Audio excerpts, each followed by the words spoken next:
नमस्कार, मैं कुमार सूरज आज एक बार फिर से आप सभी का अपने परिवार कैरियर टीवी में हार्दिक स्वागत करता हूं। जैसा कि हम लोग निरंतर जीएस का प्रैक्टिस सेट हल कर रहे हैं, उसी श्रृंखला में आज आगे बढ़ते हुए प्रैक्टिस सेट नंबर 6 हल करने वाले हैं। तो आज का जो पहला क्वेश्चन आपके सामने स्क्रीन पर, पहला क्वेश्चन क्या है? पहला क्वेश्चन है समसपुर झील किस स्थान पर स्थित है? समसपुर जो झील है, या कहाँ की झील है? यह यूपी की झील है। कहाँ की? यूपी की झील है। यह किस स्थान पर स्थित है? तो किस स्थान पर स्थित है? रायबरेली में स्थित है, वाराणसी में स्थित है, मथुरा में स्थित है, या फिर लखनऊ में स्थित है? जो समसपुर झील है वह कहाँ स्थित है? तो यह स्थित है रायबरेली में। कहाँ पर? रायबरेली में स्थित है। समसपुर झील कहाँ स्थित है? रायबरेली में स्थित है। अब जो वाराणसी है, तो यूपी का जो वाराणसी शहर है, इसमें कौन सी झील स्थित है? तो वाराणसी में स्थित है कौन सी?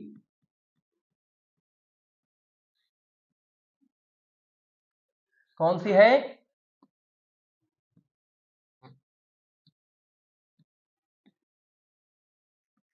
कौन सी है? औंधी,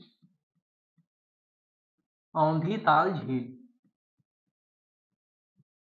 वाराणसी में कौन सी झील स्थित है? यूपी के वाराणसी में कौन सी झील स्थित है? तो उसमें स्थित है औंधी ताल झील स्थित है। अब जो मथुरा है, मथुरा में कौन सी झील स्थित है?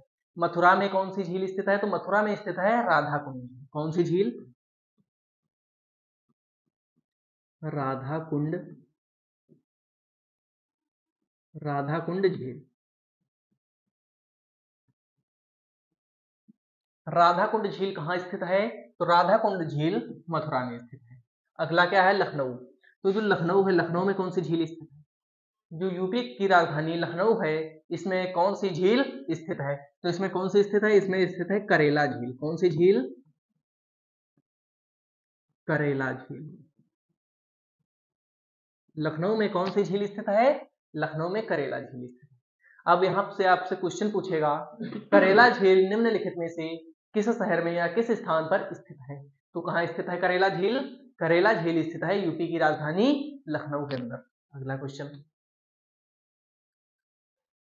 निम्नलिखित में से कौन सी नदी यमुना नदी की सहायक नदी नहीं है? निम्नलिखित में से कौन सी नदी यमुना नदी की सहायक नदी नहीं है? तो कौन सी नहीं है? क्या केन है, क्या बेतवा है, या फिर चंबल, क्या कल्याणी? तो जो चार नदियां हैं, केन, बेतवा, चंबल और कल्याणी, इसमें से एक कौन सी नदी है जो यमुना नदी की सहायक नदी नहीं है?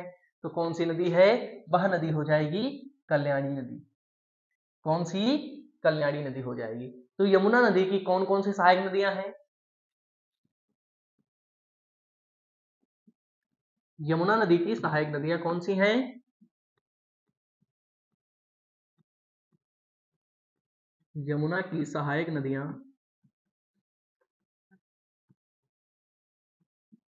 यमुना की सहायक नदियां कौन कौन सी हैं? तो केन, बेतवा, चंबल और सिंध नदी। कौन सी नदी? केन, बेतवा, चंबल, सिंध। जो यमुना नदी, यह किसकी सहायक नदी है? गंगा की सबसे लंबी सहायक नदी। क्या है यमुना? गंगा की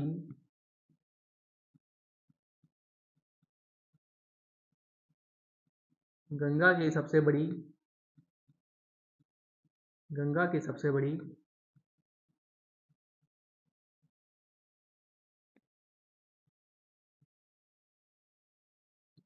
गंगा की क्या है? गंगा की सबसे बड़ी सहायक नदी। कौन सी?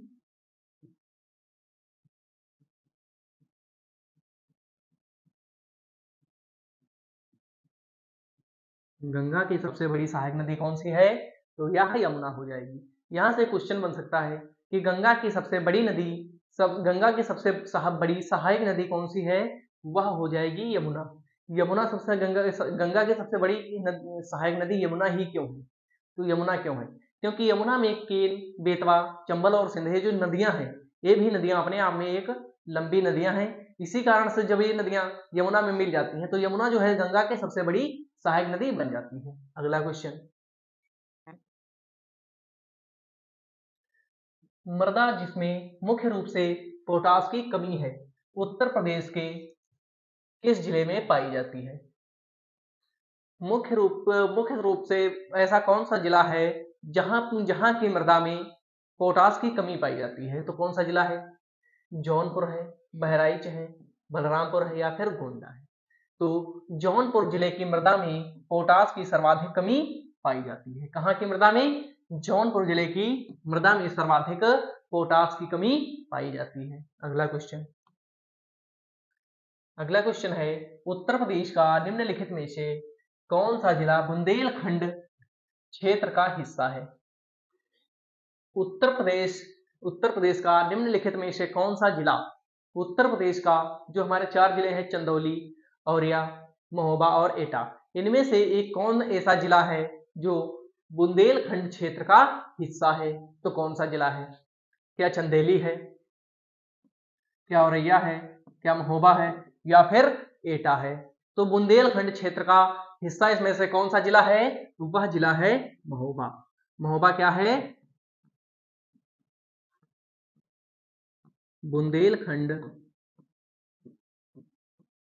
बुंदेलखंड क्षेत्र का हिस्सा है।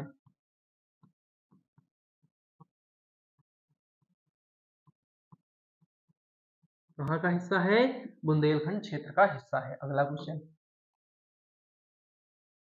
अशोक स्तंभ में उत्कीर्ण किए हुए शेर का मुख जिसे भारत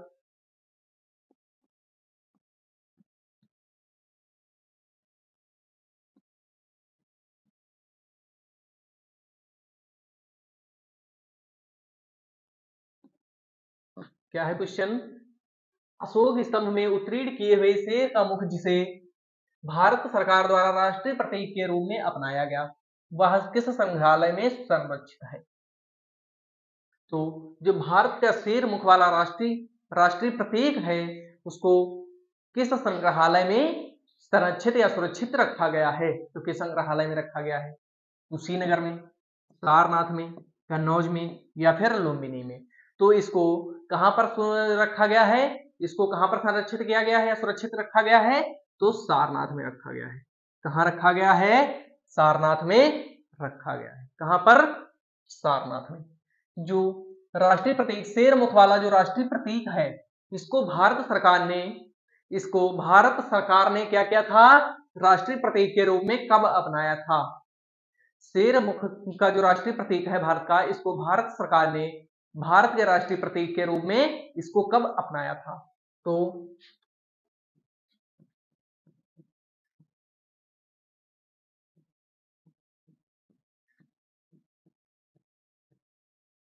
राष्ट्रीय प्रतीक को कब अपनाया गया? तो 14 जनवरी, कब? 14 जनवरी 1950 को। 14 जनवरी 1950 को इसको भारत सरकार द्वारा राष्ट्रीय चिन्ह के रूप में अपनाया गया था। अगला क्वेश्चन, चंदेल शासक के दौरान उत्तर प्रदेश का निम्नलिखित में से कौन सा क्षेत्र जीजक भक्ति या जय होटी के नाम से जाना जाता था? क्या था? कौन सा क्षेत्र चंदेल शासक के दौरान उत्तर प्रदेश का कौन सा क्षेत्र जीजक भक्ति या जय होटी के नाम से जाना जाता था? जब चंदेलों का शासक था उस समय उत्तर प्रदेश का कौन सा क्षेत्र जीजक भक्ति या जय होटी के नाम से जाना जाता था? वह कौन सा क्षेत्र है? तो कौन सा क्षेत्र है जिसको जीजक और भक्ति जय होटी के नाम से जाना जाता था? तो क्या अवध है, क्या बुंदेलखंड है, क्या है काशी या फिर दोआब? तो इनमें से कौन सा एक क्षेत्र है जो जीजक भक्ति या जय होटी के नाम से जाना जाता था? तो वह क्षेत्र कौन सा है? वह क्षेत्र बुंदेलखंड, जो कि बिल्कुल राइट हो जाएगा। अगला क्वेश्चन, उत्तर प्रदेश को महिलाओं से संबंधित पहली पत्रिका 1847 में प्रकाशित करने का श्रेय किसके संपादक? भारतेंदु हरिश्चंद्र जी हैं। जो उत्तर प्रदेश की वह पहली कौन सी पत्रिका है जिसका संपादन हरिश्चंद्र जी, महिलाओं के संबंध में, उत्तर प्रदेश में महिलाओं के संबंध में पहली किस पत्रिका का संपादन हुआ? किस पत्रिका का संपादन हुआ था? तो किसका हुआ था? बाल बोधिनी का हुआ था, सरस्वती का हुआ था, सितारे हिंद का हुआ था, या उदांत मार्तंड का हुआ था? तो उत्तर प्रदेश महिलाओं के संबंध में उत्तर प्रदेश की पहली कौन सी पत्रिका है जिसका प्रकाशन हुआ था? तो कौन सी पत्रिका है? बाल बोधिनी पत्रिका। बाल बोधिनी पत्रिका का प्रकाशन किस वर्ष हुआ? तो 1847 में हुआ। किस वर्ष हुआ? 1847 में हुआ। किसने इसका प्रकाशन किसने किया था? तो भारतेंदु हरिश्चंद्र ने किया था। किसने? भारतेंदु हरिश्चंद्र ने किया था। भारतेंदु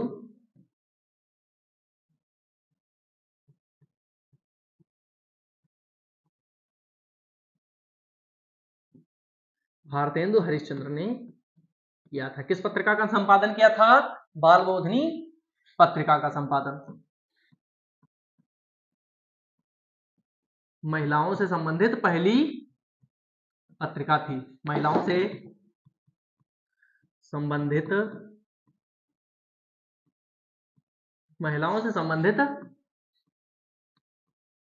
पहली पत्रिका।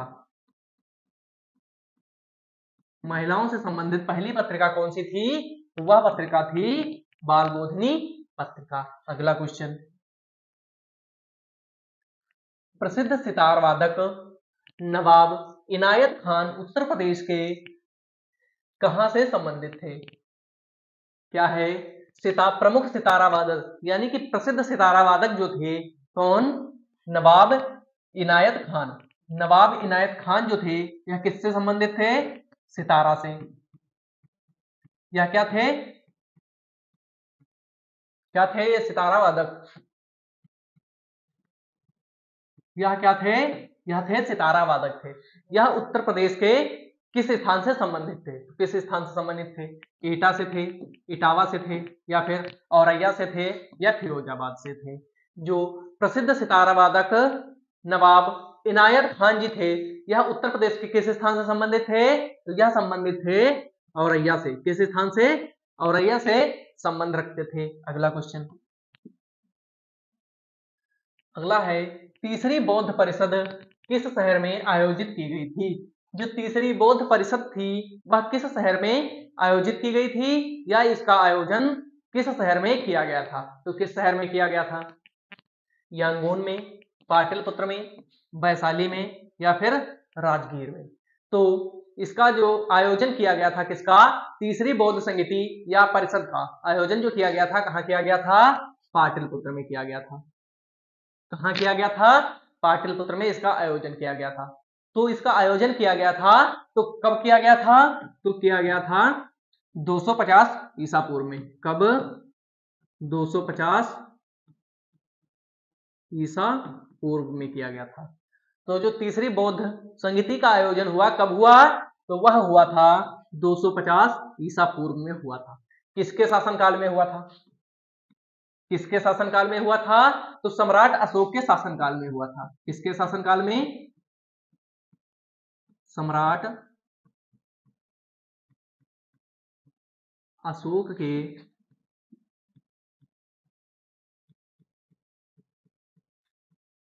शासनकाल में। किसके शासनकाल में हुआ था? सम्राट अशोक के शासनकाल में हुआ था। क्या हुआ था? तीसरी बौद्ध संगीति का आयोजन हुआ था। और इसका अध्यक्ष कौन था? इसका अध्यक्ष जो था वह कौन था? इसका अध्यक्ष जो था वह कौन था? जो तीसरी बौद्ध संगीति का आयोजन हुआ उसका अध्यक्ष कौन था? तो उसका अध्यक्ष था मोगल पुत्र। कौन? मोगल पुत्र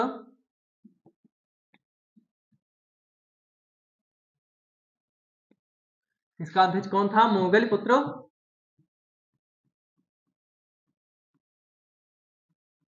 मोगली पुत्र तिस्प।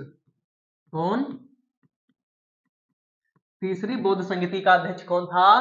तो उसका अध्यक्ष कौन था? उसका अध्यक्ष था मोगलपुत्र टिस, जो कि तीसरी बौद्ध संगति का अध्यक्ष था। तीसरी बौद्ध संगति का आयोजन कब किया गया? तो 250 ईसा पूर्व में किया गया था। किसके शासनकाल में किया गया था? तो यह किया गया था सम्राट अशोक के शासनकाल में।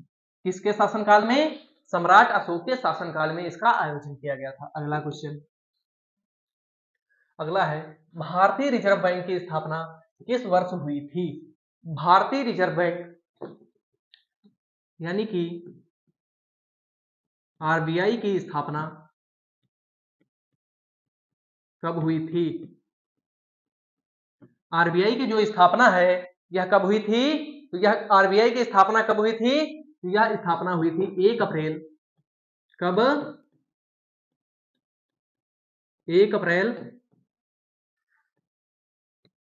1935 में हुई थी। आरबीआई की स्थापना कब हुई थी? 1 अप्रैल 1935 में हुई थी। और इसका जो पहला गवर्नर था कौन था? आरबीआई का पहला गवर्नर कौन था? तो कौन था? तो इसका जो पहला गवर्नर था वह कौन था? पहले गवर्नर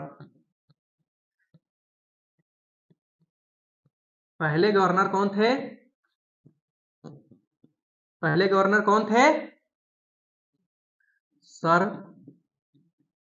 आसबर्न। कौन थे? सर आसबर्न स्मिथ जी थे। कौन?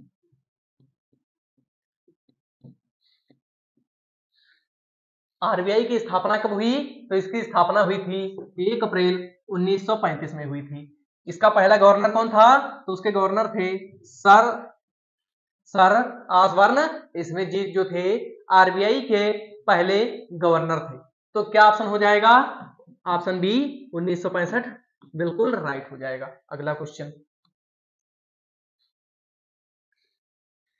चेमनाचेरी कुन्ही रमन नायर निम्नलिखित में से किस नृत्य के रूप के उल्लेखनीय नर्तक थे? जो चेमनाचेरी कुन्ही रमन नारायण जी थे वह किस नृत्य से संबंधित थे? वह किस नृत्य के नर्तक थे? तो किस नृत्य के थे? कथकली, मोहिनीअट्टम, भारतनाट्यम या फिर यक्षगान के थे? तो किस चेमनाचेरी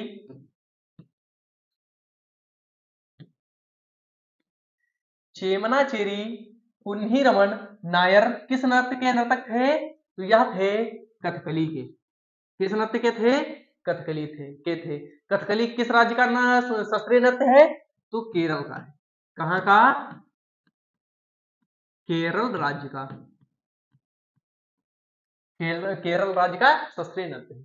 चेमनाचेरी कुन्ही रमन नायर जो थे किस नृत्य के नर्तक थे? तो वह थे कथकली नृत्य के नर्तक। कथकली का संबंध किस राज्य से है? तो वह केरल राज्य से है। अगला क्वेश्चन, गंगा नदी उत्तर प्रदेश में किस जिले से प्रवेश करती है?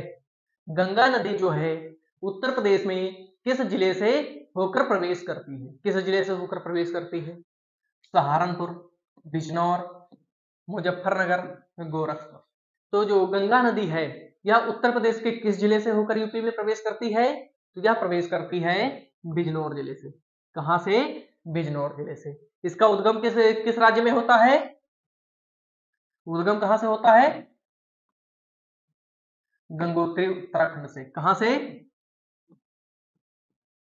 गंगा का उद्गम कहां है? उद्गम कहां से होता है?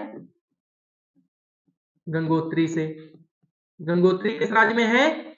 उत्तराखंड। किस राज्य में है? उत्तराखंड में।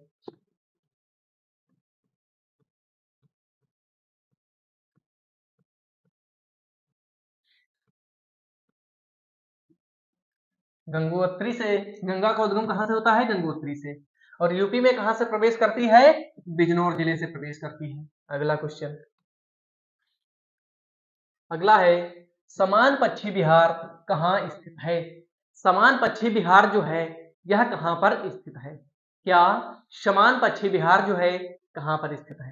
क्या इटावा में स्थित है, मैनपुरी में स्थित है, बनारस में स्थित है या फिर आगरा में स्थित है?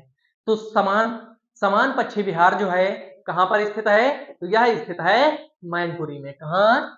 मैनपुरी में स्थित है। क्या मैनपुरी में स्थित है? समान पक्षी विहार। समान पक्षी विहार जो है यह कहां पर स्थित है? यह यूपी के किस स्थान पे स्थित है, किस शहर में स्थित है? यह मैनपुरी बिल्कुल राइट हो जाएगा। अब जो इटावा है, इटावा में कौन सा या क्या स्थित है? इटावा में क्या है? इटावा में है सरसही नावर झील स्थित है। इटावा में क्या है? सरसही नावर झील स्थित है।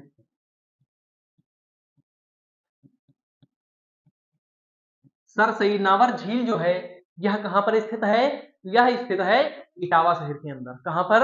इटावा शहर के अंदर स्थित है। आगरा में क्या है? आगरा में कौन सी झील है या क्या है? तो पहले तो आगरा में क्या है? ताजमहल। क्या है?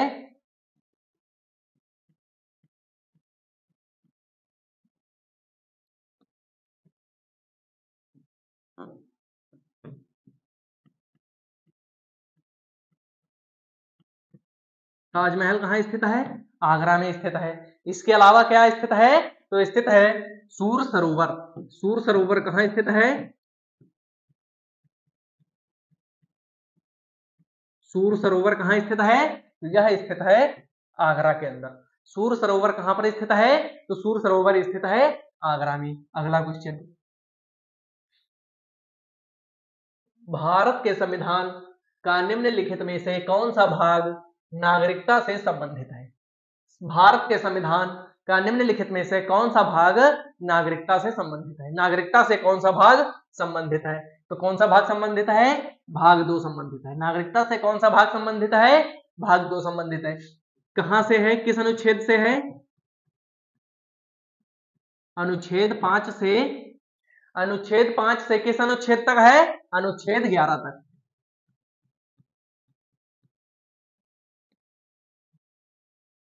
अनुच्छेद 5 से अनुच्छेद 11 तक है। क्या है? नागरिकता जो है भाग 2 के अनुच्छेद 5 से अनुच्छेद 11 के अंतर्गत दी गई है, या उसका नागरिकता का उल्लेख अनुच्छेद 5 से 11 के बीच में इसका उल्लेख किया गया है। भाग 4 किससे संबंधित है? राज्यों के, सॉरी, भाग 6 किससे संबंधित है? राज्यों के विधानमंडल से। किससे? राज्यों के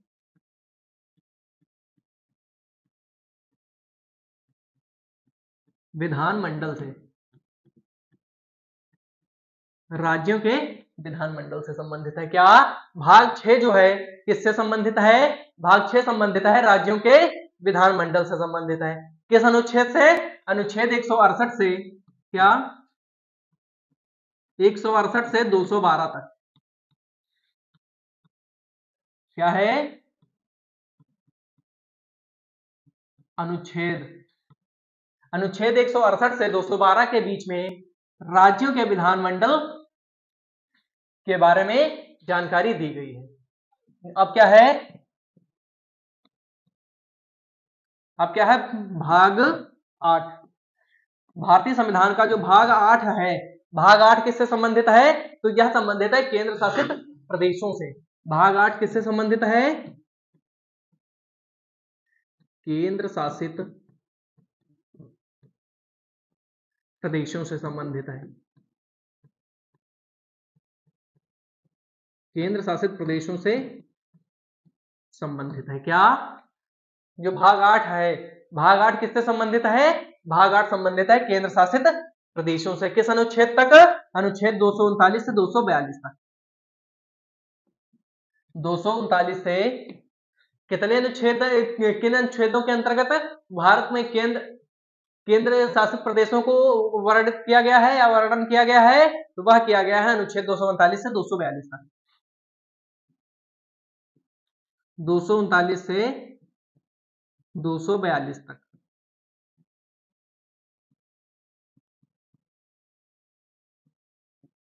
अनुच्छेद 239 से 242 तक इसका वर्णन किया गया है। अगला क्वेश्चन,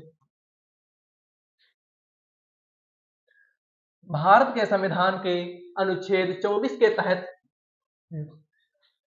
कितने वर्ष कम आयु के बच्चों को किसी कारखाने में कार्य करने के लिए नियोजित नहीं किया जा सकता। भारत के संविधान के अनुच्छेद 24 के तहत, भारतीय संविधान का जो अनुच्छेद 24 है उसके तहत कितने वर्षों तक के बच्चों को कारखानों में काम करने के लिए उनका नियोजन नहीं किया जा सकता या उनको वहां काम पर नहीं लगाया जा सकता। तो कितने वर्षों तक के बच्चों को, या 14 वर्ष के बच्चे, 16 वर्ष के, 15 वर्ष के, या फिर 17 वर्ष के बच्चों को। तो अनुच्छेद 24 के तहत 14 वर्ष से कम आयु के बच्चों को कारखानों में काम करने के लिए उनको मजदूरी पर या काम पर नहीं लगाया जा सकता या उनका नियोजन नहीं किया जा सकता। अगला क्वेश्चन, भारत के संविधान का निम्नलिखित में से कौन सा अनुच्छेद राष्ट्रपति के चुनाव प्रक्रिया से संबंधित है? भारतीय संविधान का कौन सा अनुच्छेद राष्ट्रपति के चुनाव की प्रक्रिया से संबंधित है, या कौन सा अनुच्छेद राष्ट्रपति के चुनाव से संबंधित है? तो कौन सा अनुच्छेद है? वह अनुच्छेद क्या है? वह है 55। भारतीय संविधान का अनुच्छेद 55 किससे संबंधित है? वह संबंधित है राष्ट्रपति के चुनाव से। किससे संबंधित है? राष्ट्रपति के चुनाव से संबंधित है। कौन सा अनुच्छेद? अनुच्छेद 55 संबंधित है। बिल्कुल राइट हो जाएगा। अगला क्वेश्चन, निम्नलिखित में से कौन भारत में पहली लोकसभा के उपसभापति थे? निम्नलिखित में से भारत की जो पहली लोकसभा बनी उसका पहला उपसभापति कौन था? तो कौन था? क्या रवि राय थे, या बलीराम भगत थे, या फिर एस नामम आयंगर थे, या फिर जी लक्ष्मण थे? तो जब भारत की पहली लोकसभा बनी थी तो उस समय उसके पहले उपसभापति कौन थे? वह थे एम अनंत सयानम आयंगर। कौन? एम अनंत सयानम आयंगर जी जो थे। यह कब से कब तक उपसभापति रहे थे? यह कब से कब तक उपसभापति रहे थे? तो कब से कब तक रहे थे? 17 अप्रैल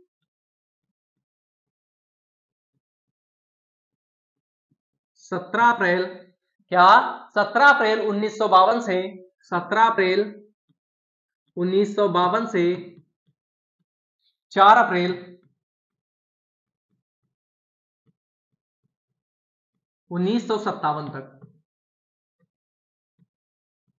इनको एम अनंत सयानम अयंगर को 17 अप्रैल 1952 से 4 अप्रैल 1957 के लिए पहली लोकसभा का उपसभापति चुना गया था। अगला क्वेश्चन, भारत के संविधान का अनुच्छेद 66 किससे संबंधित है? भारतीय संविधान का अनुच्छेद 66 जो है वह किससे संबंधित है? वह संबंधित है उपराष्ट्रपति के चुनाव से। किससे संबंधित है? उपराष्ट्रपति के चुनाव से। कौन सा अनुच्छेद संबंधित है? तो अनुच्छेद 66। अनुच्छेद 66 जो है किससे संबंधित है? उपराष्ट्रपति के चुनाव से संबंधित है। अगला क्वेश्चन, सीरिया की राजधानी है, सीरिया की राजधानी क्या है? अब अलेप्पो है, होम्स है, दमिश्क है, या फिर हमाह है। सीरिया की राजधानी क्या है? सीरिया की जो राजधानी है वह क्या है? दमिश्क। सीरिया की जो राजधानी है वह क्या है? दमिश्क। अब बात आती है यहां पर सीरिया की मुद्रा। क्या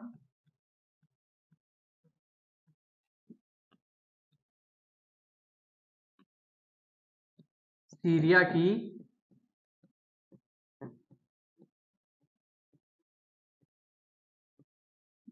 की मुद्रा क्या है? सीरियाई पाउंड।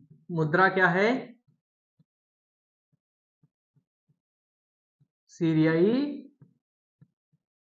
पाउंड। सीरिया की मुद्रा क्या हो जाएगी? सीरियाई पाउंड हो जाएगी, जो कि बहुत अच्छे से इसको याद रखेंगे। अब जो है अपोलो, होम्स और हमाह, यह क्या है? सीरिया के नगर हैं। क्या?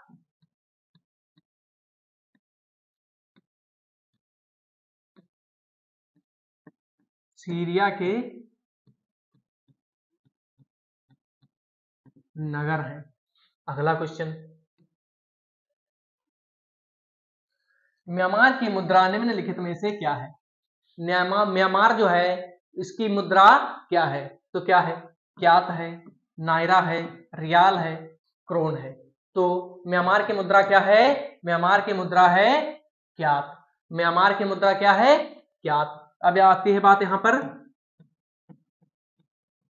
म्यांमार की राजधानी, म्यांमार की राजधानी क्या है? नायपीडा। क्या है?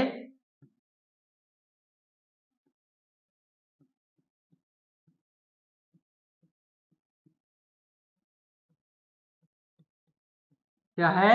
नायपीडा। म्यांमार की राजधानी क्या हो जाएगी? नायपीडा हो जाएगी, जो कि बिल्कुल राइट हो जाएगा। क्या होगा? म्यांमार की राजधानी क्या है?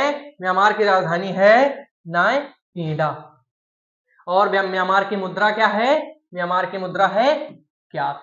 म्यांमार की मुद्रा क्यात और राजधानी नायपीडा, बिल्कुल राइट हो जाएगी। अब जो क्रोन है, क्रोन कहाँ की मुद्रा है?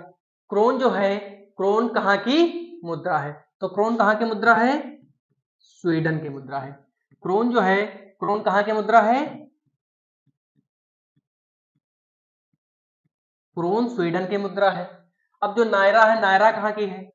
नायरा जो मुद्रा है, यह मुद्रा कहाँ की है? तो नायरा है जो सऊदी अरब की, सॉरी नायरा नहीं, क्या रियाल, क्या रियाल है सऊदी अरब की। सऊदी अरब की क्या है? सऊदी अरब की मुद्रा है। कौन सी? रियाल।